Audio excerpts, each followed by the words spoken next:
नमस्कार दोस्तों, मंत्र संग्रह में आपका स्वागत है।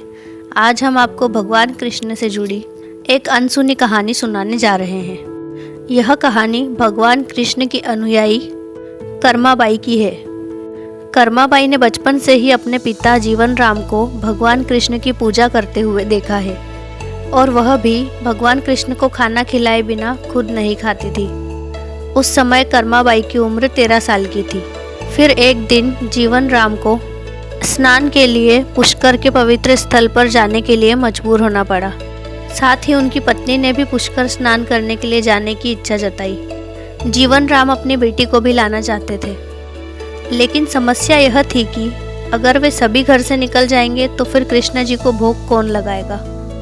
तो फिर जीवन राम ने इस नित्य कर्म की जिम्मेदारी कर्माबाई को सौंप दी और कहा, देखो बेटी कर्मा, सुबह भगवान कृष्ण को भोग लगाने के बाद ही आपको भोजन करना चाहिए।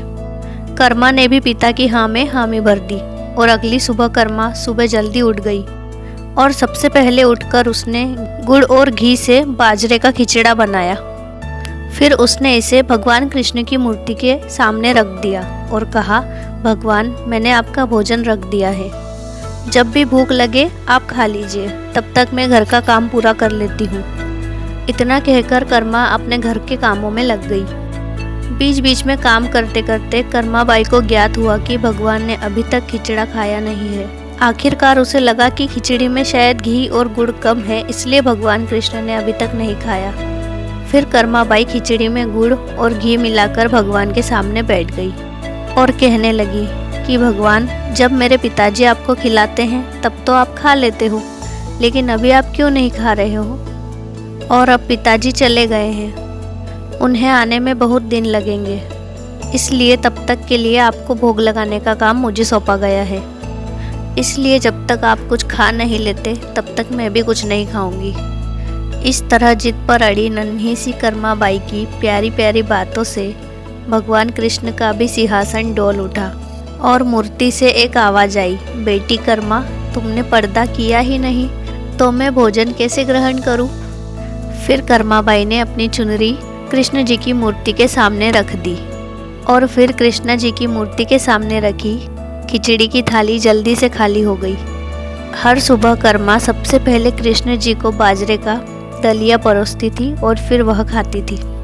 कुछ दिनों बाद जब कर्मा के माता पिता घर लौटे तो कृष्ण जी की लीला को देखकर वे हैरान रह गए।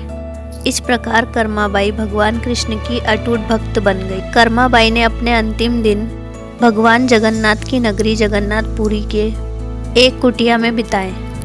वहाँ एक दिन एक तेजस्वी बालक कर्माबाई की झोपड़ी के सामने से गुजरा और उसने कर्माबाई से कहा, माँ, मुझे भूख लगी है, मुझे खाना दो।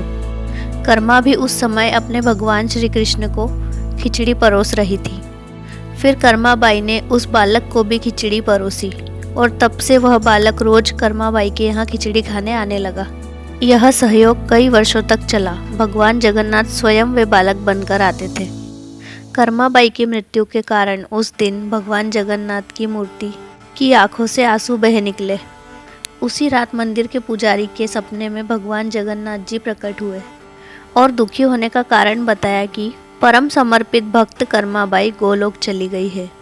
मैं रोज़ सुबह उसके हाथ की बनी खिचड़ी खाता था, अब मुझे खिचड़ी कौन खिलाएगा? तब मंदिर के पुजारियों ने अगले दिन फैसला किया। प्रतिदिन भगवान को बाजरे का खिचड़ा चढ़ाया जाता था और उस भोग का नाम रखा गया कर्माबाई का खिचड़ा। तो दोस्तों, आपको यह कहानी कैसी लगी हमें कमेंट में ज़रूर बताएं और इस वीडियो को लाइक और शेयर ज़रूर करें। और इस प्रकार की और कृष्ण जी की अनसुनी कहानियाँ सुनने के लिए हमारे चैनल को सब्सक्राइब करें। राधे राधे।